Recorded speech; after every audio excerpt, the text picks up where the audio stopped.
सीता जी के साथ विराजमान है। छत्र लिए हुए श्री भरत पीछे खड़े हैं, धनुष लिए हुए लक्ष्मण जी दाहिनी ओर और चमर लिए हुए शत्रुघ्न जी बाई ओर खड़े हैं। हनुमान जी प्रभु के श्री चरणों में विराजमान है। भगवान शंकर सहित समस्त देवता मुनि, अयोध्या के नागरिक और यहाँ उपस्थित सभी महानुभाव और देवियां यही अनुभव करें कि वे भी वहीं बैठकर कथा सुन रहे हैं। आपके सामने जो वक्ता बैठा हुआ दिखाई दे रहा है वह तो एक यंत्र मात्र है, वास्तविक वक्ता तो प्रभु ही है और आप सबके हृदय में विराजमान होकर के वही श्रोता भी है। आइए हम लोग इसी भावना में स्थित होकर उस प्रसंग को सुने जिसकी चर्चा पिछले कई दिनों से चल रही है।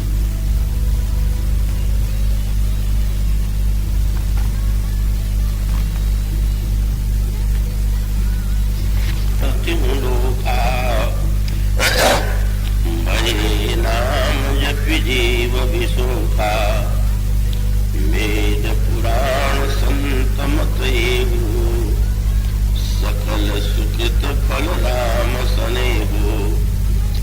ज्ञान प्रथम जुग मख विधि दूजे, द्वापर परितोषत प्रभु पूजे। कलि केवल मल मूल मलीना, पाप पयो निधि जन्म न मीना। नाम काम तरु काल कराला, सुमिरत समन सकल जग जाला।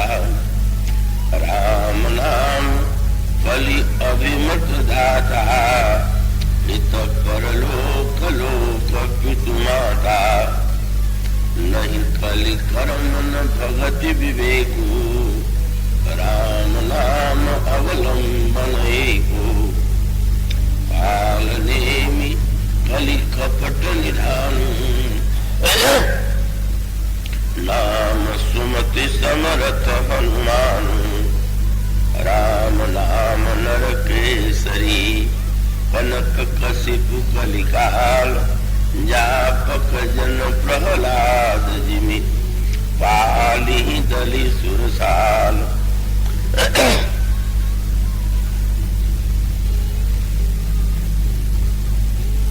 भगवत कथा रसिक जिज्ञास श्रोतावृंद और भक्तिमती देवी,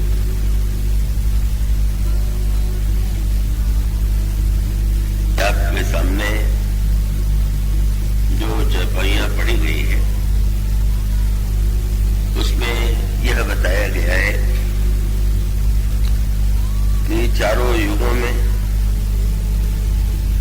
तीन काल और तीन लोकों में प्रभु की नाम की महिमा परिव्याप्त है। सतयुग में लोग ध्यान के माध्यम से कल्याण प्राप्त करते थे। त्रेता युग में यज्ञ के द्वारा, द्वापर युग में पूजा के द्वारा, किंतु इस कठिन कलिकाल में तो भगवान का नाम ही एकमात्र आश्रय है और वह राम नाम साक्षात नृसिंह भगवान है। जप करने वाला प्रहलाद है और यह जो कलयुग है वह मानो साक्षात हिरण्यकश्यप है। और जैसे प्रहलाद के प्रेम से प्रकट होकर भगवान ने हिरण्यकश्यप का वध किया, संहार किया, इसी प्रकार से जब कोई प्रहलाद के समान भक्ति और निष्ठा से भगवान के नाम का जप करता है तो कलयुग के अभिशाप से बच जाता है, मुक्त हो जाता है। तो ये तो कुछ पंक्तियों में कही गई बात है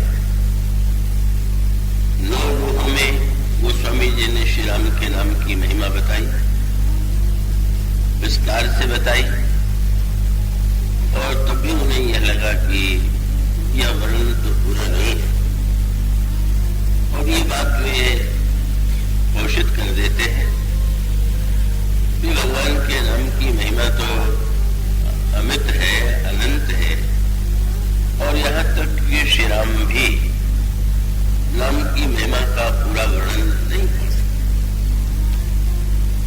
इस तरह से नाम की महिमा का वर्णन किया गया। आप उसे पढ़ते होंगे, सुनते होंगे, और अनेक लोग संकीर्तन के द्वारा, जप के द्वारा और अनेक रूपों में भगवान नाम लेते हैं। किंतु अनेक व्यक्ति ऐसे हैं कि जिन्हें नाम की महिमा का अनुभव होता है, पर बहुत से व्यक्ति ऐसे हैं और उनकी संख्या बहुत बड़ी है कि जो उस नाम की जो महिमा बताई गई है उसका वे अनुभव नहीं करते।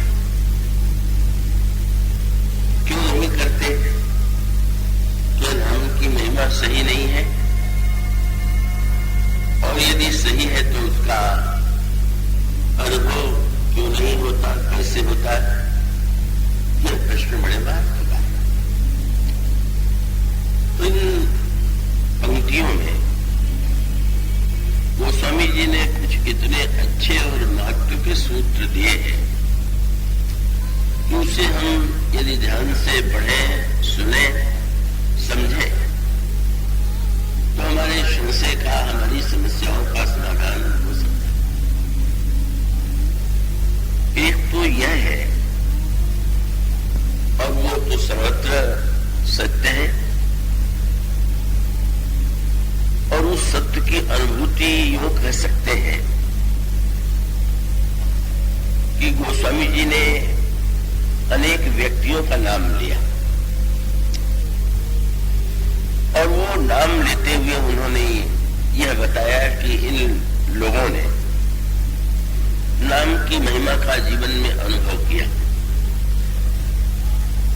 और जब किसी ने ये कहा यह तो पुरानी कथाएं हैं, पुराणों में लिखी हुई हैं, क्या पता ये बातें सही हैं कि केवल कल्पना से लिख दी गई है या कविता के रूप में लिख दी गई है। तो फिर गोस्वामी जी ने स्वयं अपना दृष्टांत दिया। उन्होंने कहा कि दूर जाने की आवश्यकता नहीं है। यह जो तुलसीदास है, आज जो कुछ है वह किसी अन्य साधना का परिणाम नहीं है। यह जो कुछ है, कई बार लोगों को लगता था गोस्वामी जी ने जाने कौन सी उत्कृष्ट साधना की होगी, तपस्या की होगी, योगाभ्यास किया होगा, और तब वे इस ऊंचाई पर पहुंचे। और इसीलिए जब कभी लोग आग्रह से पूछ देते थे कि आप सच सच ये रहस्य बता दीजिए कि आपके जीवन की जो धन्यता और पूर्णता है कैसे हुई, तो विश्वास दिलाने के लिए गोस्वामी जी शंकर जी की शपथ लेते हैं, और भगवान शंकर की शपथ लेकर के कहते हैं, शंकर साखी जो राखी कहो कछ तो गरी जीह गिरो। मैं भगवान शंकर की शपथ लेकर के कहता हूं, यदि मैंने कुछ भी छिपाया तो मेरी ये जिह्वा गल करके गिर जाए। और तब उन्होंने जो बात कही वो यही थी कि शंकर साखी जो राखी कहो कछ तो गरी जीह गिरो अपनो भलो राम नाम सो तुलसी समुझी पढ़ो। मैं तो यही कह सकता हूं कि ये जो कुछ है वो भगवान के नाम की महिमा का, भगवान के नाम का प्रताप। और ऐसे दावा करने वाले आज भी भक्त हैं जिनको जीवन में ये अनुभव होता है कि सचमुच नाम की महिमा कितनी दिव्य है। किंतु प्रश्न तो ये है कि सब लोगों को वैसा अनुभव क्यों नहीं होता है। और तब वह सूत्र जो दिए गए हैं वो अनेक नामों के द्वारा दिए गए। भगवान शंकर का नाम लिया गया, गणेश जी का नाम लिया गया, महर्षि वाल्मीकि का नाम लिया गया, ध्रुव का नाम लिया गया, और इस तरह से अनेक नाम इस महिमा में आपको मिलेंगे। और उसका तात्पर्य यह है कि भाई किसी वस्तु का होना और होने के साथ साथ सचमुच उसकी अनुभूति होना, इन दोनों में भिन्नता है। आप मानो दृष्टांत के रूप में यो ले लें कि आप मार्ग में जा रहे हैं और आपके सामने एक चमकता हुआ टुकड़ा दिखाई दिया और आपको लगा कि संभवतः यह कांच का चमकता हुआ टुकड़ा है। आप उसे ले आए, आपने उसको एक खिलौने के रूप में या तो बच्चे को दे दिया या आपने उसको कहीं रख दिया,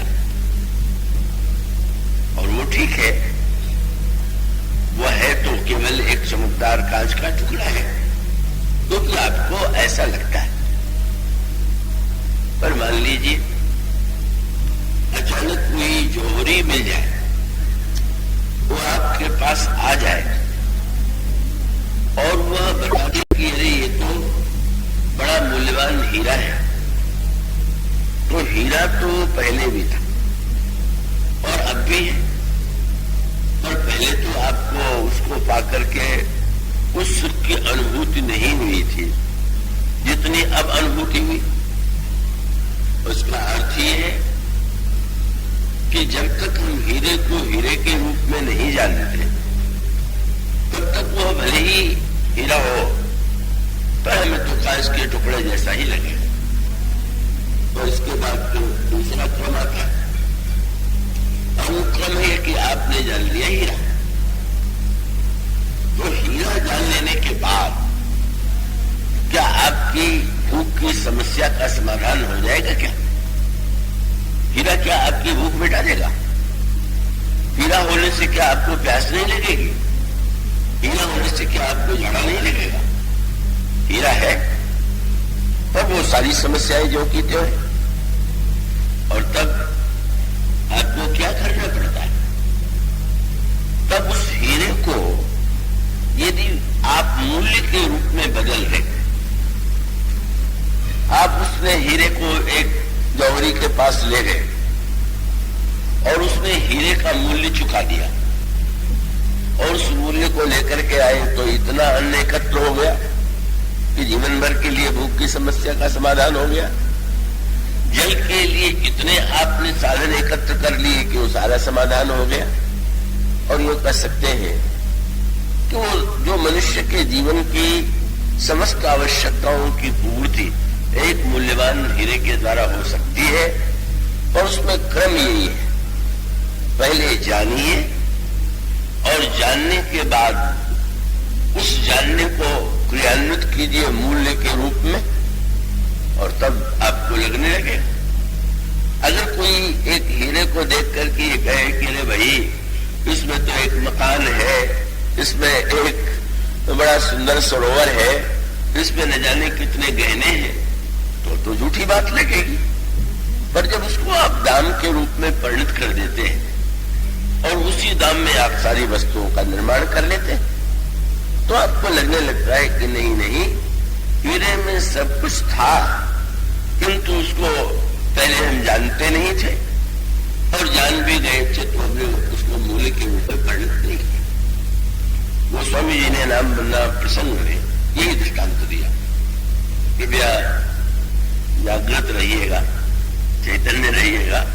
मैं चेष्टा ही करूंगा कि बहुत कठिन हो कल का प्रसंग विशेष गंभीर था, पर बात तो जब उसे चैतन्य रह करके सुनेंगे तो फिर वही प्रश्न है कि आप तो कथा में आ गए, दूर दूर से आ गए, पर दूर दूर से आने से के बाद क्या आप पर कथा आप यदि सो गए तो क्या हुआ? कथा कितनी सुंदर हुई, कितनी मधुर हुई, क्या कितनी ज्ञानपूर्ण हुई, इसका अनुभव तो जब आप चैतन्य होकर के सुनते हैं तब में होता है। और सुनने के बाद जब आप कहीं उसमें से कुछ बातों को क्रियान्वित कर लेते हैं तो आपको और विशेष आनंद की अनुभूति होती है। तो इसीलिए गोस्वामी जी बड़ा सुंदर दृष्टांत ये देते हैं। उन्होंने दृष्टांत इस रूप में दिया कि वस्तुतः तो ये जो ब्रह्म है कहां रहता है, तो समस्त प्राणियों के हृदय में विद्यमान है, और समस्त प्राणियों के हृदय में विद्यमान है ये सारे शास्त्रों ने लिखा। और ये सारे शास्त्रों ही क्यों, आप तो किसी नन्हे विद्यार्थी से भी पूछ दीजिए कि ईश्वर कहां रहता है, तो बेचारे ने किसी पाठ में पढ़ लिया होगा कि ईश्वर सर्वत्र रहता है, और वो कह देगा कि ईश्वर तो सर्वत्र रहता है। किंतु सर्वत्र रहना यदि सत्य है तो फिर वही प्रश्न है, क्या उसका अनुभव हो रहा है क्या? अगर वो ईश्वर हृदय में ही बैठा हुआ है तो हम दुखी क्यों हैं? हम में दुर्गुण क्यों है, दुर्विचार क्यों है? और गोस्वामी जी ने कहा असत हृदय अछत अविकारी सकल जीव जग दीन दुखारी। और तब उन्होंने नाम का आश्रय लेते हुए कहा कि ठीक चाहे इसे ब्रह्म का तात्विक रूप कह लीजिए, चाहे नाम के रूप में उसे देखिए। नाम जो है और वो नाम से बढ़कर के सच बात तो ये है, कई बार लोग मुझसे पूछ देते हैं कि गीता में तो भगवान ने कह दिया कि जब यदा यदा ही धर्मस्य ग्लानिर्भवति भारत अभ्युत्थानम धर्मस्य तदात्मानं सृजाम्यहम्। भगवान क्यों नहीं अवतार ले रहे? इतनी बुराई बढ़ गई है, इतना पाप बढ़ गया है। तो मैं विरोध में बहुधा उनसे एक बात कहा करता हूं और आपसे भी यही कहूंगा। जिन सज्जन ने मुझसे कहा उनसे मैंने कहा कि आप यह श्लोक पढ़ते समय थोड़ा सावधान रहिएगा। क्या वो भगवान अवतार लेकर के साधुओं की रक्षा करते और बुरे लोगों का वध करते? तो मैंने यही कहा कि आप यदि ये समझते हो कि आप साधु हैं तो आप ये श्लोक दोहराइए, और कहीं आप वो नहीं है और अवतार लेकर के आ गए और आपका भी वध उन्होंने कर दिया तो क्या होगा? वो तो विनाशाय की दुष्कृता में साधु बनना सरल है क्या? आप कहते हैं भगवान का अवतार क्यों नहीं होता? नहीं होता, ये आपका भाग्य है, हम सबका सौभाग्य है। इसको बुरे अर्थ में नहीं लीजिएगा। इसका अर्थ है कि भाई वो अवतार लेकर के जब वो अपनी तराजू पर तौलते हैं, मतलब आप सोचिए ये जिन भगवान का वाक्य है, भगवान कृष्ण उन्होंने क्या किया? परित्राणाय साधूनाम विनाशाय च दुष्कृताम, वे आए। और आप जानते हैं कौरव और पांडवों का युद्ध उनके सामने ही लड़ा गया, तो सारे कौरव ही मारे जाते तो कोई बात थी। कौरवों का भी वध उन्होंने होने दिया। और उससे भी बड़ा आश्चर्य है कि पांडवों में भी जब युद्ध समाप्त हुआ तो केवल पांडवों की ओर से 7 व्यक्ति और कौरवों की ओर से 3 व्यक्ति बचे। अब जब इतनी कठिन गिनती हो, इतनी बड़ी संख्या में 10 बचे और सब मारे जाए, तो अगर आ ही जाएंगे तो आप कल्पना कर लीजिए। चिंता मत किया करिए कि भगवान अवतार को ले लेंगे, उनके अवतार की बात जाने दीजिए। पर जो अवतार हो चुका है, जो आपके सामने है, आप उस अवतार से लाभ लीजिएगा। और वो अवतार है ये भगवान राम के नाम का जो अवतार है, वो तो रूप का अवतार है। तो क्या रूप ही ईश्वर है क्या? नाम ईश्वर नहीं है क्या? रूप भी ईश्वर है, नाम भी ईश्वर है। ये कथा के रूप में भी यह कथा भगवान का शब्द में विग्रह है, भगवान का रूप में विग्रह, भगवान की का भगवान राम का शब्द में, रूप में, धाम में, लीला में, ये समस्त विग्रह। तो वही ये जो भगवान का अवतार तो प्रत्यक्ष है, और वो नाम का नाम अवतार, और वो अवतार तो इतना बड़ा सरल एक विशेष की बात की ओर मैं आपको ध्यान आकृष्ट करूं आपका। हमारे विनीत जी रामायण जो कथा होती है उसका संक्षेप देते हैं बड़ा सुंदर। उनको सूचना देने के लिए कह दिया गया कि जो ग्रंथ प्रकाशित हुए हैं मेरे लिखे हुए या कह लीजिए मेरे माध्यम से जो आए हैं, तो उसमें उनको ये भी बताया गया कि नाम महिमा का जो प्रसंग चल रहा है, वो नाम महिमा का प्रसंग जो है वो भी आपको ग्रंथ के रूप में मिलेगा। अब वो कल मुझसे या परसों बड़े विरोध में कह रहे थे हमारे भाई जैसे कि आपने तो अच्छा मुझे झंझट में फंसा दिया, क्योंकि अब जो लोग ले जाते हैं वो कहते हैं कि जो ये कह रहे हैं तो उसमें कहीं नहीं। तो मैं ये कहूंगा कि आशा को मत रखिए, क्योंकि मेरे पास तो कोई रटा रटाया नहीं, कोई प्रसंग कोई मैं रट के तो नहीं कहता, बुलवाने वाला जैसा बुलवा देता है। तो ये आशा तो आप नहीं कर सकते कि वो राम नाम की महिमा में जो बात राम नाम रामायण में हो उसका अपना अलग आनंद है और यहाँ एक दूसरा रूप है। अब कम से कम विनीत जी फंस गए हैं तो उनको बचाने के लिए एक प्रसंग की ओर ध्यान आकृष्ट कर दो, जिसमें उसमें आया गोस्वामी जी ने भगवान के रूप और नाम की तुलना की और दोनों की तुलना करके उन्होंने कहा कि भगवान की अपेक्षा नाम श्रेष्ठ है। तो उसमें जो नाम रामायण है, वो जो ग्रंथ नाम रामायण के रूप में है, उसमें वो वृंदावन में वो प्रसंग लिया गया था जिसमें राम रूप रामायण और नाम रामायण की तुलना। तो उसमें गोस्वामी जी ने जो तुलना किया वो प्रारंभ से नहीं किया। प्रारंभ से मैंने कह सकते थे कि जैसे भगवान राम प्रकट हुए अयोध्या में दशरथ कौशल्या के माध्यम से, उसी प्रकार से राम नाम का प्रकट हुआ, ऐसा उन्होंने नहीं किया। उस नाम रामायण में उन्होंने प्रसंग जो प्रारंभ किया वो प्रसंग प्रारंभ किया अहिल्या से, और वो पहली पंक्ति आपको यही मिलेगी। गोस्वामी जी कहते हैं भगवान राम ने अवतार लेकर के अहिल्या का उद्धार किया, किंतु प्रभु के नाम ने न जाने कितनी कुमत रूपा अहिल्याओं का उद्धार कर दिया। यहां से उन्होंने रामायण प्रारंभ किया। राम एक तापस दिय तारी, नाम कोटि खल कुमति सुधारी, ऋषि राम सुकेत सुता की, सहित सेन सुत कीन विवाकी, सहित दोष दुख दास दुरासा, दलई नाम जिम रवि निसिनासा, भंजो राम आप भो चापू, भव भय भंजन नाम प्रतापू, दंड तो बल प्रभु कीन सुहामन, जन्मन अमित नाम किए पावन, निश्चर निकल गले रघुनंदन, नाम सकल कलि कंस निकंदन, सबरी गीत सुसोयोधन, सुगत दीन रघुनाथ, नाम उधारे अमित फल, वेद विदित गुण गाथ। और राम सकुल रण रावण मारा, सीय सहित निज पुर पगुधारा, सेवक सुमिरत नाम सप्रीति, बिनु श्रम प्रबल मोह जल जीती, हित मन स्नेह मगन सुख अपने, नाम प्रसाद सोच निज सपने।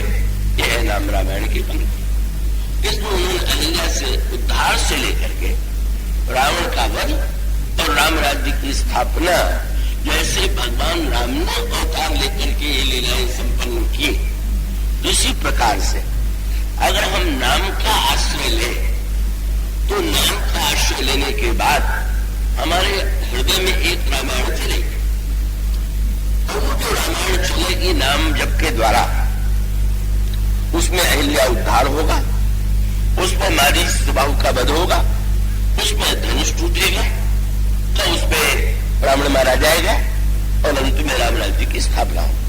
वो एक बड़ा विस्तृत प्रसंग है, वो बड़ा ही अपने आप में अनोखा।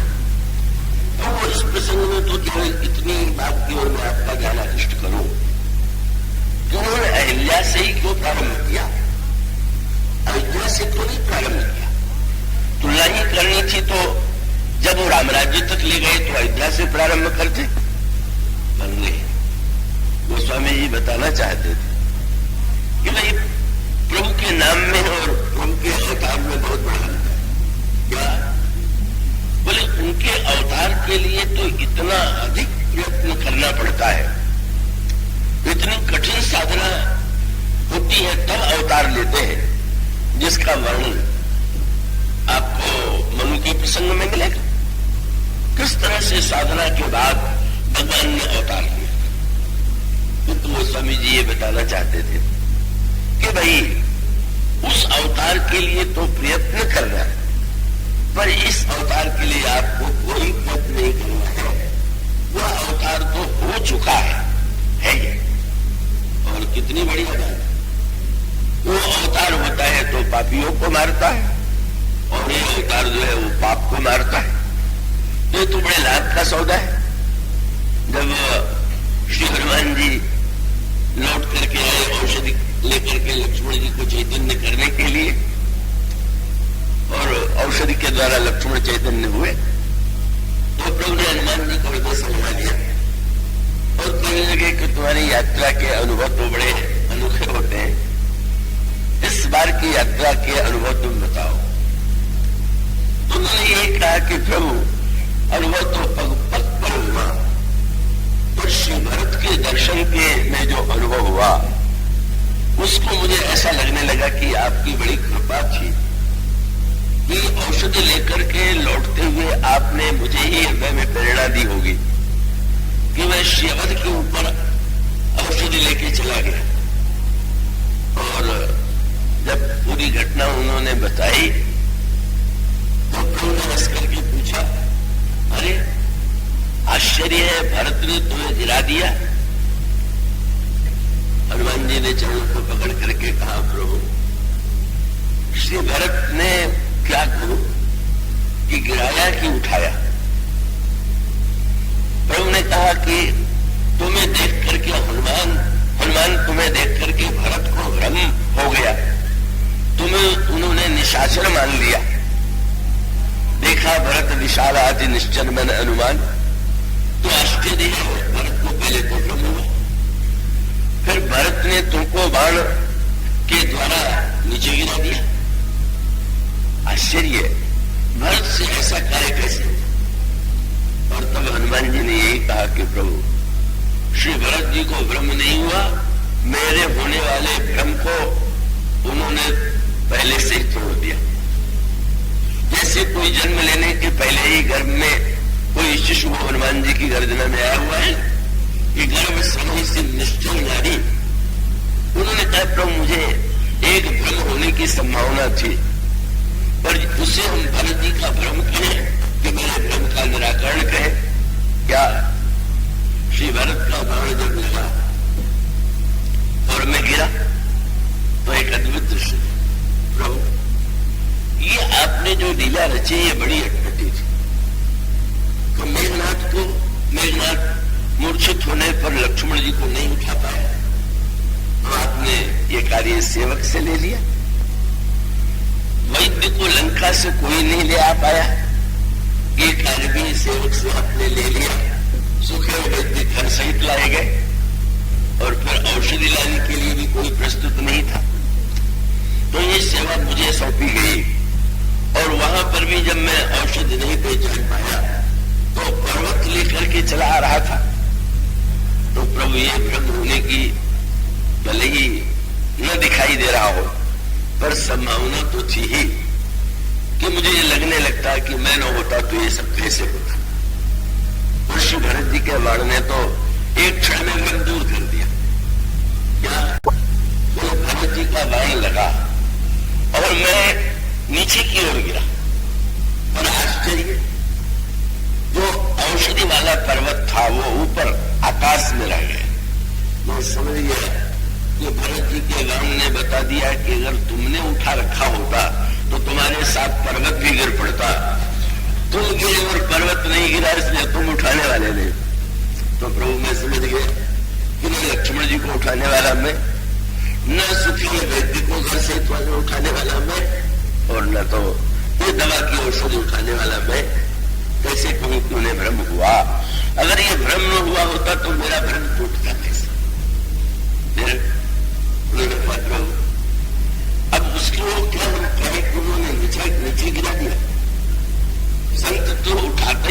गिराता कैसे? पर प्रभु लगता तो यही है कि उन्होंने मुझे गिराया, तो गिराया वहां उस अयोध्या की भूमि में जहां बार बार आप जिस धूल में गिर के आनंद का अनुभव करते, अगर उस धूल में वो न गिरा देते तो मैं तो अब आगे ही रह जाता, कि उस धूल से वंचित रह जाता। कितनी बड़ी कृपा उन्होंने किया, प्रभु कितना ऊपर उठा दिया, अयोध्या में की भूमि में उन्होंने मुझे पहुंचा दिया। बोले प्रभु आपने लीला की कि लक्ष्मण जी मूर्छित, मैं वैद्य लाया, दवा लगाने गया, लेकिन आश्चर्य मैं भी तो मूर्छित हुआ।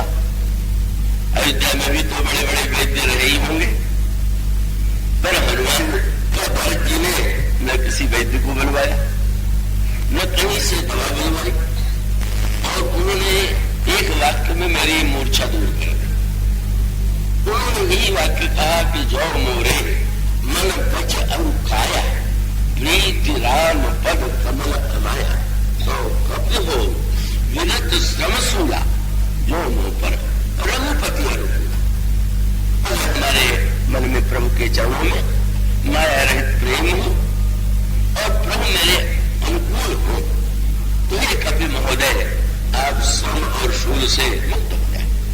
प्रभु मूर्छा दूर हो गई, मेरा श्रम दूर हो गया, और तब मुझे लगा कि मैं गर्चई वैद्य दवा उपहार ढोता रहा। जिस वाक्य से भरत जी ने मूर्छा दूर कर दी होती, उस वाक्य से लक्ष्मण जी की मूर्छा भी तो दूर हो सकती थी। इसका अर्थ है कि देखिए कैसा बड़ा विश्वास था उनका। आप भी गए हुए, पर वो बात उस समय ध्यान में नहीं आई। तो ये तीसरा पाठ तो और भी आनंददायक था। कोई आवश्यकता नहीं वैद्य, कोई आवश्यकता नहीं औषधि को दूर के से लाने की। सबसे बड़ी औषधि तो आपकी भक्ति है, आपका रघुपति भगति सुजीवन पूरी, अनुपम श्रद्धावती पूरी, यही विधि। भले ही सुदोष नसाई वो दिव्य औषधि का मेरे पास थी, ऐसा नहीं कि नहीं थी, पर उन्होंने तत्काल उसका उपयोग किया और आपको इतना कष्ट समय लगा। इस लीला के द्वारा तीसरा आनंद ये मिला। और उन्होंने कहा प्रभु मैं समझता था कि आपसे बढ़कर के संसार में कोई धर्मधर नहीं, और वो शास्त्रों में भी यही माना गया है। गीता में भगवान कृष्ण ने भी यही कहा, प्राणो शस्त्रविताम अहम, शस्त्रधारियों में राम नहीं। इसका अभिप्राय कि भगवान राम से बढ़कर के शस्त्र धनुष बाण धारण करने वाला कोई दूसरा नहीं हो सकता, वही नहीं। लेकिन प्रभु श्री भरत से मिलने के बाद मुझे पता चला कि आप तो अद्वितीय है ही है, और श्री भरत आपसे भी आगे।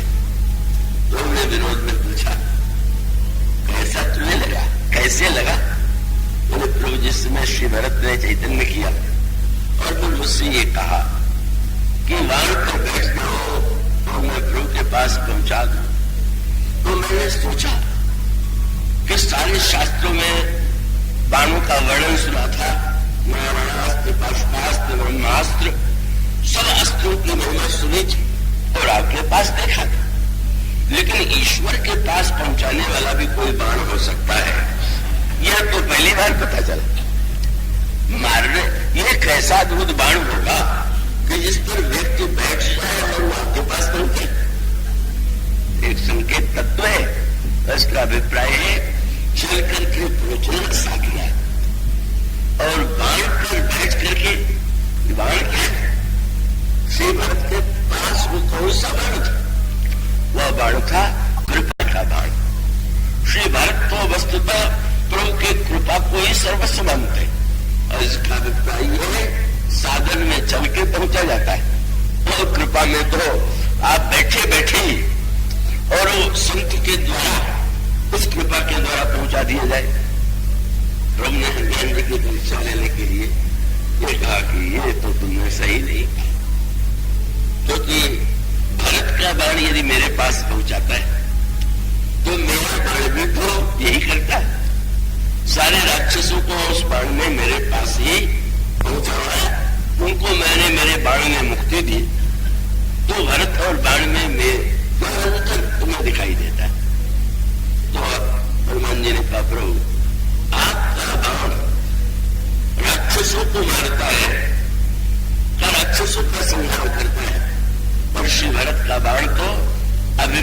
मारता है, अभिमान मिटाने वाला ऐसा बाण, जिस बाण पर बैठ करके व्यक्ति को ज्ञात हो जाए।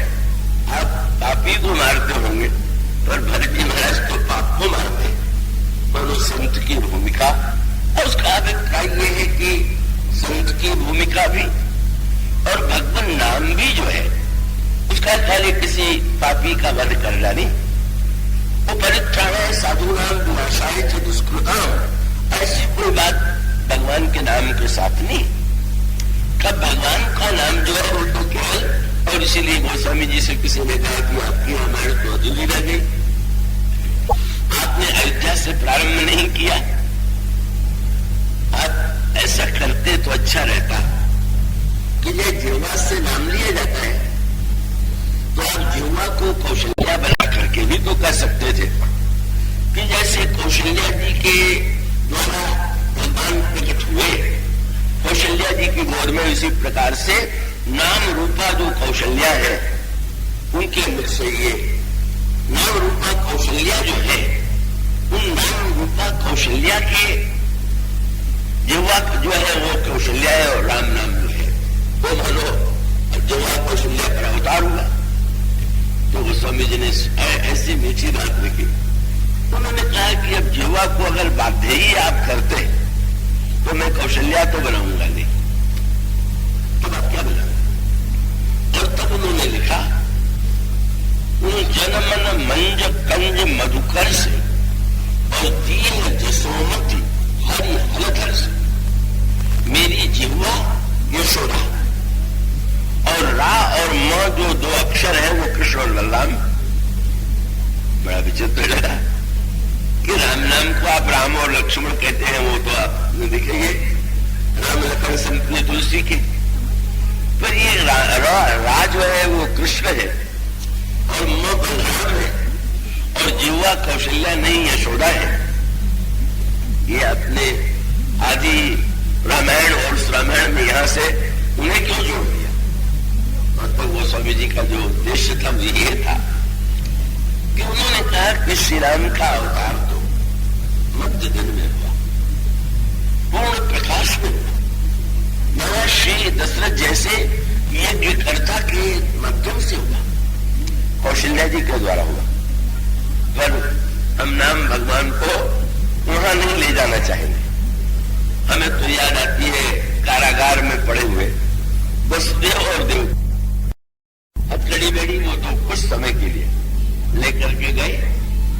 जब वो पहुंचे तो देखा यशोदा सो रही, और उस समय यशोदा के बगल में एक कन्या थी, उस कन्या को उन्होंने उठा लिया और वो कृष्ण को सुला दिया, और उसके बाद वे लौट करके आए और वो पुनः बंदी स्थिति में पहुंच गए। और तब भगवान कृष्ण रोने लगे, और भगवान कृष्ण का रोना सुन करके यशोदा की नींद खुली, वे जगी और तब उन्होंने बालक को गोद में उठा लिया। गोस्वामी जी की भावना बड़ी विनम्रता की। उन्होंने कहा कि मंत्र शास्त्री क्या करते हैं, ये मंत्र को जगाना चाहिए। कई लोग रोज नहीं जगा पाते तो दिवाली के दिन जगाते, पर उनको बड़ी मीठी बात थी। क्या वह हम तो कलयुग के जीव कंस के कारागार में बंदी है, और स्थिति ये है कि वस्तुतः यशोदा ने भगवान को नहीं जगाया, बल्कि भगवान ने यशोदा को जगाया। मानो उन्होंने कहा कि प्रभु हमारी जिह्वा कौशल्या की तरह चैतन्य नहीं है, वो तो यशोदा की तरह सो रही है, आप ही आकर के जगा के जप करा लीजिए तो करा लीजिए, नहीं तो हमें जप करने की शक्ति नहीं। ये जो दैन्य की धारणा, प्रभु आप ही कृपा करके बल्कि हम चाहे कि जप करें तो जप नहीं हो पाता। जिह्वा अन्य वस्तुओं में सक्रिय हो जाती है, चलती रहती है, पर प्रभु का नाम, और वो दूसरों को भी कह देना सरल है। गोस्वामी ने तो कह दिया, एक ही एक सिखावत जपत न आप, तुलसी राम प्रेम कर बालक पाप। तो जब वो कहते हैं यशोदा माने आप जगाइए, जो सो रहा है उस जिह्वा को जगाइए, उस पर आप आकर के आरूढ़ हो जाइए। और इस तरह से मानो वो यही कहते हैं कि भाई वहां तक तो हम इनको कृष्ण बलराम ही रहने देंगे, वहां तक अयोध्या तक हम राम लक्ष्मण के रूप में इन्हें नहीं देखेंगे। कब से देखेंगे? बोले जब से अहिल्या का उद्धार होता। और इसका अभिप्राय है अहिल्या प्रभु के चरित्र में कृपा का जो सर्वप्रथम दिव्य दर्शन हुआ वो तो अहिल्या उद्धार से ही हुआ। महर्षि अगर महर्षि दशरथ के यहाँ श्री अवध में आए तो महान पुण्यात्मा, महान यज्ञ। अगर महर्षि विश्वामित्र के आश्रम में आए तो महामुनि यज्ञ के लिए आए। और अगर वो जनकपुर की ओर चले तो महाराज जनक भी बड़े ज्ञानी।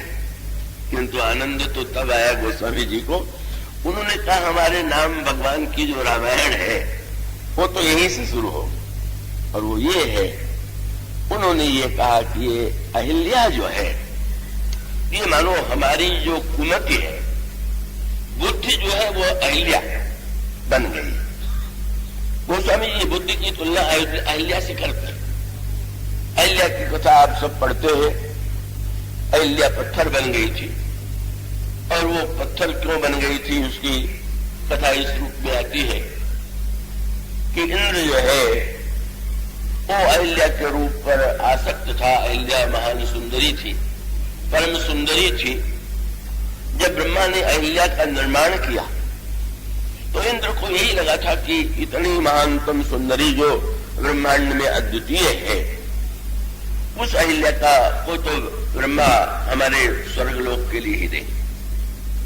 किंतु ब्रह्मा ने महर्षि गौतम को वह अहिल्या अर्पित कर दी। किंतु इंद्र के मन में जो लालसा थी, उस लालसा का परिणाम ये हुआ कि उसने एक रात्रि में प्रातः काल होने से ही पहले भ्रम उत्पन्न कर दिया कि प्रातः काल हो गया। बड़ी तात्विक कथा, थोड़ा और एकाग्र होकर के आप इसे सुनेंगे और समझेंगे। महर्षि गौतम को लगा कि प्रातः काल हो गया, स्नान के विधा, और वो कमंडल मृगचर्म लेकर के, वलकल लेकर के स्नान के लिए चल पड़े। और वो जब चल पड़े तो उस समय इंद्र गौतम का वेश बना करके आता है। अहिल्या चली जाती है, पर वहां नदी के किनारे जाकर के लगता है महर्षि को तो कभी तो अर्धरात्रि है, ये मुझे भ्रम हो गया है। लौट करके आते हैं, इंद्र को देख लेते हैं, और तब उन्होंने दोनों को श्राप दिया। उन्होंने अहिल्या से कहा कि तुम जाओ पत्थर हो जाओ, और इंद्र से ये कहा कि तुम्हारे शरीर में 1000 छिद्र हो जाए। उसके पश्चात का दोनों अहिल्या ने अनजाने में हुई भूल को स्वीकार कर लिया। मुझे धोखा हो गया। तो गौतम ने भी, इंद्र ने भी यही कहा कि मुझसे बड़ा अपराध हो गया, पर मैं कामोन्माद के कारण कामांध होकर के ऐसी भूल कर बैठा। हमारे अपराध का निराकरण कैसे होगा? और तब महर्षि ने दोनों को उपाय जो बताया वो भगवान राम से जुड़ा हुआ है। और वो भगवान राम से जुड़ा हुआ इस रूप में था कि उन्होंने कहा कि अहिल्या, जब श्री राम के चरण की धूल का स्पर्श तुम्हारे शरीर से होगा तो उस समय तुम्हारी जड़ता मिटेगी और चेतना लौट आएगी। और इंद्र से भी कहा कि जब दूल्हे के रूप में तुम श्री राम का जनकपुर में दर्शन करोगे तो तुम्हारे शरीर के जो 1000 छिद्र है वो 1000 नेत्र के रूप में बदल जाएंगे। बड़ी ही गंभीर, समझने योग्य और तात्विक कथा। गोस्वामी जी इस कथा को हमारे आपके जीवन से जोड़ करके जिस रूप में प्रस्तुत करते हैं वह समझने योग्य है।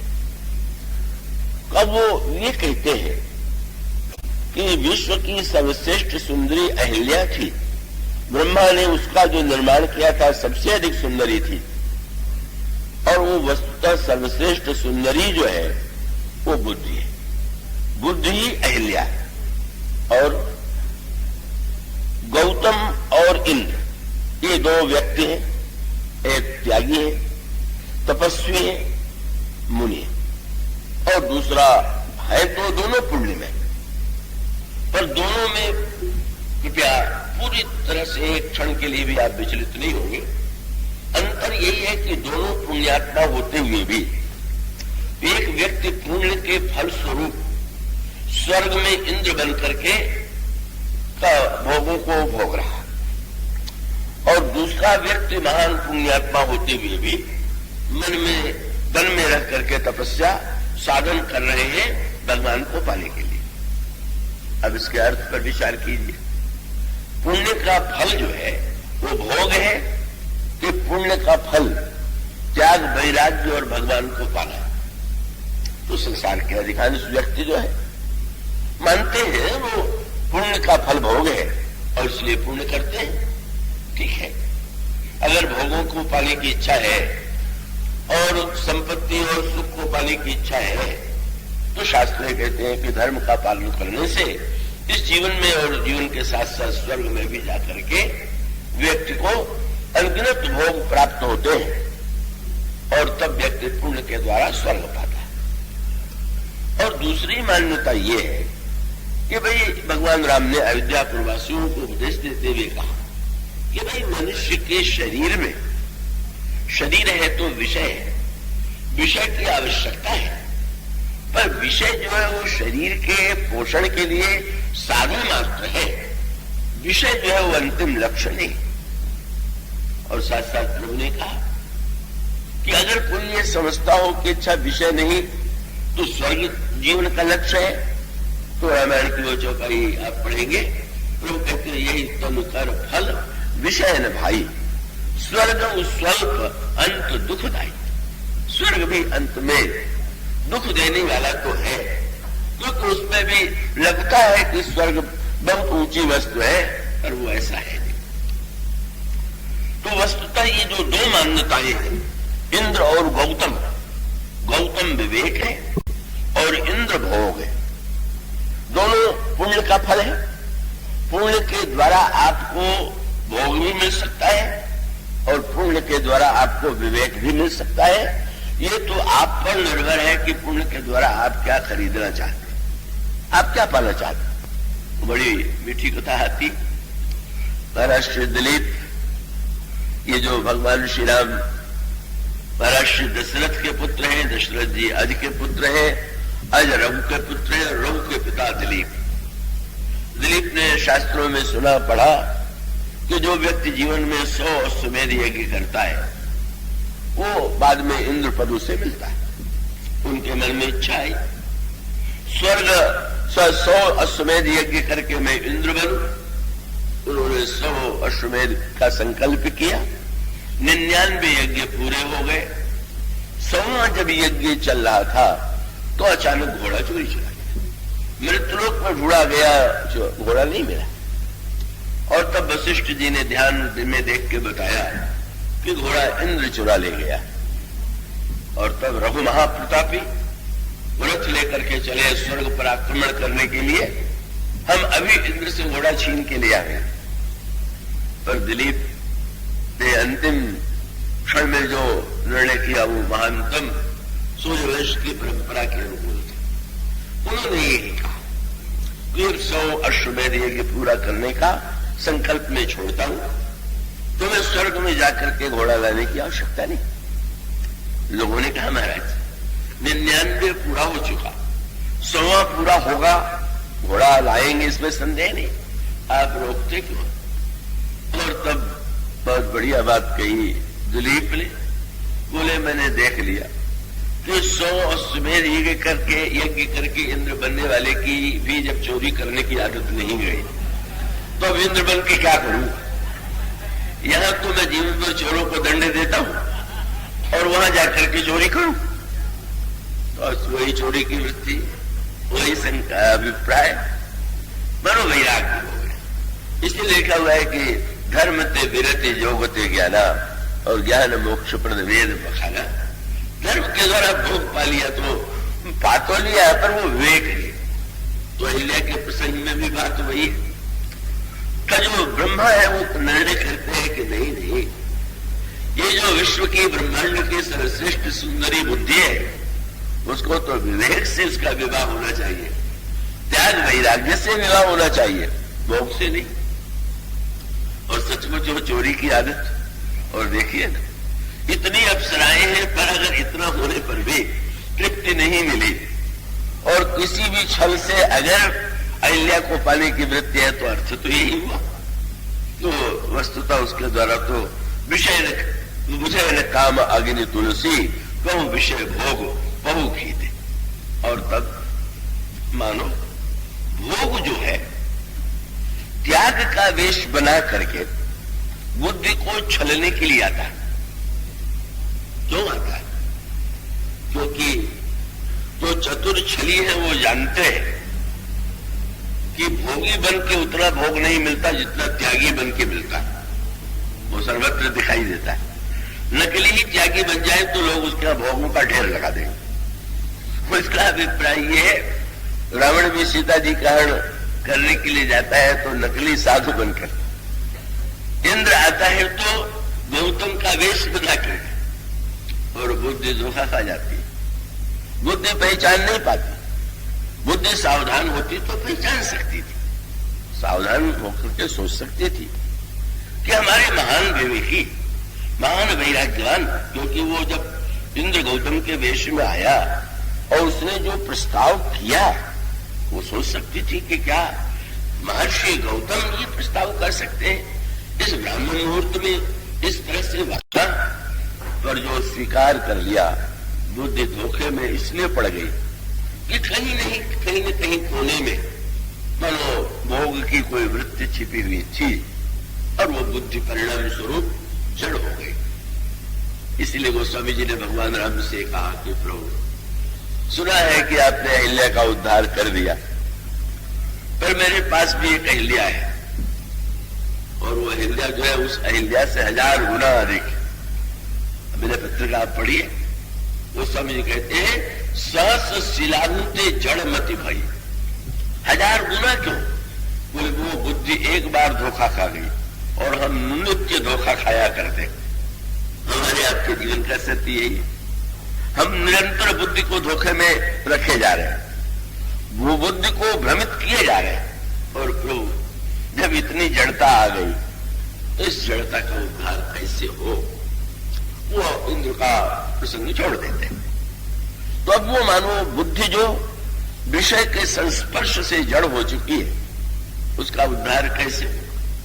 त्रेता युग में भगवान ने अवतार लेकर के उस अहिल्या का उद्धार किया, क्योंकि महर्षि गौतम संत थे ना, और संत ने जब पूछा प्रभु ने, महाराज ये कौन है? महर्षि गौतम की पत्नी, आपके चरण रज से इसका उद्धार होगा। और संकेत ये था, श्री सीता जी कौन है? बोले जासु कृपा निर्मल मति पाऊं। श्री किशोरी जी जो है निर्मल मति देने वाली। तो मानो संत ने ये कहा कि महाराज पहले जड़मति का उद्धार होगा, तब न निर्मल मति की प्राप्ति होगी। यहीं से प्रारंभ कीजिए, यहीं से श्री गणेश कीजिए जनकपुर की यात्रा। तो वो जो जड़मति है, वो स्वामी जी कहते हैं कि उसी तरह से अगर इस जड़मति अहिल्या का उद्धार चाहे तो भगवान के नाम के द्वारा हो सकता है। पर नाम के द्वारा उद्धार भी, श्री राम के द्वारा भी उद्धार तभी हुआ जब विश्वामित्र जैसा संत, उसका अभिप्राय यह है कि जैसे रत्न का मूल्य जानने वाला तो जौहरी ही है, इसी प्रकार से सद्गुरु ही वो जौहरी है। वह नाम का सच्चा महत्व जानता है, और जब सद्गुरु के द्वारा प्रार्थना की जाती है कि महाराज ये आपका नाम तो दिव्य है, और कृपा करके आप इस जड़मति का उद्धार कीजिए, तो परिणाम ये होता है कि वो प्रभु के दिव्य चैतन्यता का चमत्कार, जब नाम के प्रभाव से हमारे जीवन में चैतन्यता आती। भगवान का नाम इतना विलक्षण शक्ति संपन्न है, अद्भुत है, पर वो चैतन्यता जिस समय सचमुच थी, पर वो होने के साथ साथ वो तो जनकपुर में इसको लेकर के विरोध ही हो गया। जब प्रभु जन पहुंच गए कोबर में और अपने स्वभाव संकोच के कारण सखियों को देखे ही नहीं रहे। तो किसी सखी ने मिथिला की व्यंग भरी भाषा में कहा कि मिथिला में इतने राजकुमार आए, पर इस राजकुमार के समान अभिमानी नहीं आए। लक्ष्मण जी को आश्चर्य हुआ। जिन प्रभु को परशुराम जी विनयशील करुणा गुण सागर की उपाधि दे गए, दूसरी सखी ने पूछ दिया तुम्हें कैसे लगा? बोले अगर ये सोचते कि हम औरों के पास बैठे, पर वो तो अपने रूप का इतना अभिमान कि आसपास कोई है कि नहीं है, देख ही नहीं रहे। अभिमान न होता तो देखते क्यों ना? श्री लक्ष्मण जी ने कहा कि हमारे प्रभु में तो अभिमान नहीं है, पर अगर अभिमान करें तो ठीक है। याद दिलाया कितनी स्थिति सोचनीय हो गई थी तुम लोगों की धनुष न टूटने पे, और धनुष न टूटने के बाद हमारे प्रभु ने तोड़ करके कष्ट दूर किया। अगर हमारे प्रभु अभिमान करते हैं तो क्या बुरा? सखी ने याद दिलाया कि तुम तो कह रहे थे परशुराम जी से कि प्रभु ने तोड़ा ही नहीं, अब वो दावा कर रहे हो कि तोड़ा। अब वो लक्ष्मण जी ने परशुराम जी से यही कहा था, छूते टूट रघुपति ने दोषु, छूते ही टूट गया। तो तुमने इतनी बात तो कह दिया कि इन्होंने तोड़ा नहीं, छूते ही टूट गया, तो तुमने इस बात पर ध्यान दिया कि टूट कैसे गया? इसलिए टूट गया कि टूटता थोड़ी, वो तो हम सब लोगों ने सारा पुण्य सारी प्रार्थना लगा करके धनुष को हल्का बना दिया तो टूट गया। तो वो तो धन्यवाद तो हमें दो कि हम लोग अगर इस तरह से न चेष्टा करते, सब लोग प्रार्थना न करते सारे, वो तो जनकपुर वासियों ने अपना संकल्प लगा दिया, जो कुछ पुण्य प्रभाव हमारे तो शिव धन मृणाल की नाई तो रहु राम गणेश गोसाई। सारे जनकपुर वासियों का पुण्य, हम लोगों की प्रार्थना, और सबसे बढ़कर के श्री किशोरी जी की प्रार्थना। उन्होंने कहा नहीं जड़का लोगन परिणारी वो हरो रोपति निहारी। सचमुच बात तो थी, पर सखियां कहाँ मानने वाली थी। सखियों ने जब ये कह दिया कि वो तो कुछ नहीं हो, तो हमारी प्रार्थना का परिणाम, तो फिर लक्ष्मण जी ने अहिल्या प्रसंग की याद दिलाते हुए कहा कि जब अहिल्या का उद्धार प्रभु ने किया था तो आप लोग तो नहीं थे। अगर ये चमत्कार प्रभु में है तो जड़ को चैतन्य बना सकते हैं तो कौन है? और तो व्यंग करते हुए मिथिला की सखी ने कहा अगर ऐसे जड़ को चैतन्य बनाने वाले थे तो क्या इतने दिन तक कोई पत्थर और नहीं मिला था कि जिसको छू के चैतन्य बना? तब और उन्होंने कहा कि बस वो तो जब जनकपुर के मार्ग पर चले तो का उद्धार चरण से नहीं हुआ, धूल से हुआ, और वो धूल जनकपुर के मार्ग की थी, इसलिए चमत्कार धूल का है, चरण का नहीं। पर श्री लक्ष्मण कहते हैं कि अगर धूल का चमत्कार था तो उस धूल में तो अहिल्या ने जाने कब से पड़ी हुई थी, धूल ने उद्धार क्यों नहीं कर दिया? तब सबकी दृष्टि श्री राम की ओर से गई, प्रभु आप ही बता दीजिए कि वो चमत्कार चरण का था कि धूल का था? तो प्रभु तो बड़े विनम्र हैं, उनका चमत्कार तो गुरुदेव का था। उन्होंने अगर वो दोनों को न मिलाया होता तो वो तो चैतन्य जड़ता दूर नहीं हो सकती थी। इसी प्रकार से बुद्ध की जड़ता दूर तब होती है जब वो भक्ति पथ की धूल और साथ साथ गुरु कृपा से नाम की महिमा तो उसका भान होता है, तो हमारी बुद्धि चैतन्य हो जाती है, निर्मलता की ओर चलती है। पर उसके लिए तो हमें नाम भगवान के स्वरूप को हृदयंगम करना होगा। इसके बाद की चर्चा कल। बोलिए सिया।